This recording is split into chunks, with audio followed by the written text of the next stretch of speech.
Hello everyone, PX here. Welcome back to a new Fortune Hunter Golden Saga guide. In today's guide, we will take a look at the troop system of this game. Some of you told me that I forgot to cover the troop theme in my queue building guide, so I will do that in this video. We will talk about the different troop types and I will tell you everything you need to know. As always, if you want to support me, I'd appreciate a like and subscribe. Alright, now let's get into the video. Enjoy! Let's start with the different troop types. At the moment, we have 3 different troop types. We have rider troops, warrior troops and shooter troops. As you can already guess, every troop type matches a hero fraction. So shortly, we have 1 troop type for every hero fraction. All troop types are divided into different tiers. Currently, there are tiers 1 through 10 for every troop type. You unlock higher troop tiers by upgrading the respective training camp to a certain level. You have 1 training camp's building for every troop type. You can tell if troops are currently being trained by looking at the countdown displayed there. It shows whether troops are being trained and how much time remains. If no troops are being trained, no countdown is visible. Training troops requires sufficient resources and also takes some time. The amount of resources needed and the time required to complete training depend on the troop tier. The higher the troop tier, the more resources are required and the longer the training takes.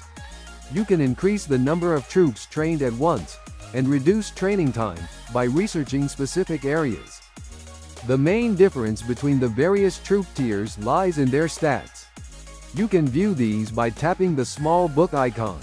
There, you will see that lower tiers are weaker than higher ones. At tier 10, all stats are maxed out. This means the troops are more durable and stronger, and there are fewer casualties or wounded soldiers in battle. It is important to note that all troop types have the same stats. For example, a tier 1 warrior has the same stats as a tier 1 shooter. The same applies to tier 10 troops. Almost every battle results in wounded or fallen soldiers. You can see the number of wounded or fallen troops in your battle reports or at the hospital. Walking wounded soldiers are of no consequence. They have no direct impact on your forces. What matters are the seriously injured and the fallen troops. Both of these categories require manual healing.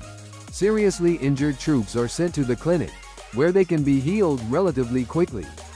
The time required depends on the number of wounded troops, though you can speed up the process using speed-ups.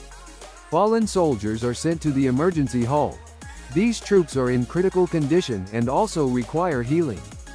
This process takes much longer and is difficult to accelerate, as there are few speed-ups available for it.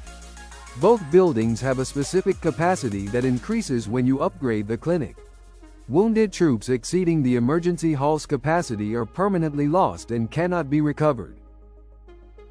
Soldiers are a crucial part of your marching troops, so you should make sure to pack the right ones. Since I only run queues consisting of a single faction, the game automatically deploys the maximum capacity of soldiers belonging to that same faction. If you run queues with heroes from mixed factions, the game will deploy different types of soldiers. Similarly, if you lack enough soldiers of a specific faction, the game will simply fill the slots sensibly.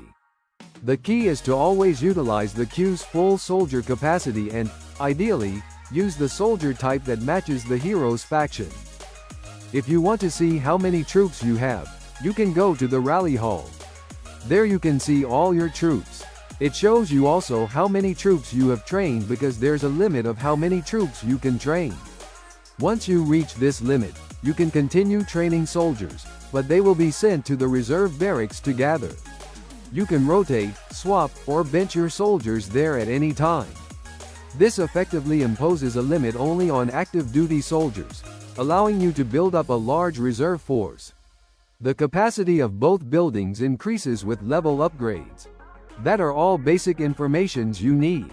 If you have any questions, drop them in the comments below. See you in the next video.